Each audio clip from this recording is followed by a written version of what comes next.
Ini yang sebagai obat, saya baca hadis ini berkali-kali di hati saya, di mental saya juga sering punya banyak masalah. Dan alhamdulillah juga sering didatangi orang-orang bermasalah. Mulai masalah ekonomi, politik, sampai keluarga sering datang ke saya. Termasuk orang-orang yang mau cerai itu adalah konsultasinya sama saya. Sering tak beginikan, kamu kalau cerai itu duda, tapi kalau tetap kawin namanya punya istri. Keren mana dimarahin istri sama duda? Keren punya istri saja, sudah gak usah cerai. Anggap saja harganya itu ya dimarahin itu. Ini saya bacakan hadis yang insya Allah jadi obat semua kita yang punya banyak masalah. Ini di Ibnu Majah, halamannya 631. Kalau nomor hadisnya ini karena ada Gus Sidik, ribet tukang protes ini. 4321. Nanti dicari di kitab ini.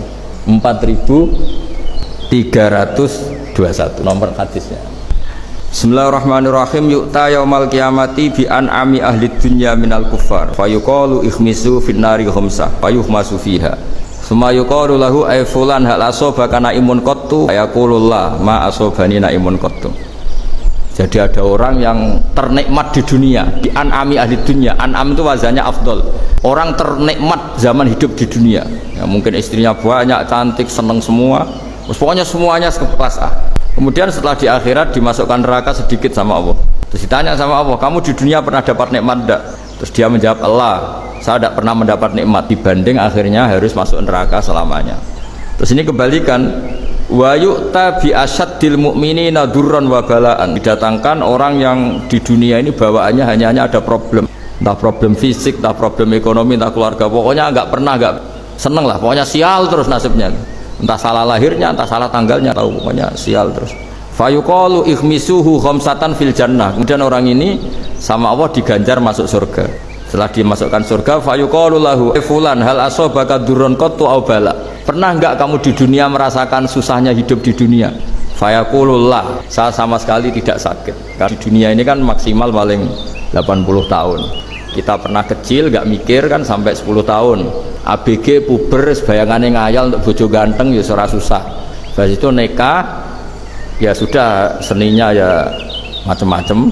Ya pokoknya walhasil antara masalah dan nikmat itu masih banyak nikmat. Nanti setelah kita masuk surga itu ditanya sama Allah, pernah gak kamu menderita di dunia? Tidak Gusti sama sekali. Ma asobani qattu durrun wala bala'un. Makanya saya berharap apapun masalah kita di dunia, orientasi kita ini sholat, orientasi kita ini nyari ridhonya Allah, sehingga semua yang kita alami itu menjadi sepele. Makanya saya kemarin matur sama Mbak Atia sama teman-teman disabel, kita kembali ke kiai-kiai dulu. Selalu kalau pidato terutama nikmati iman dan apa?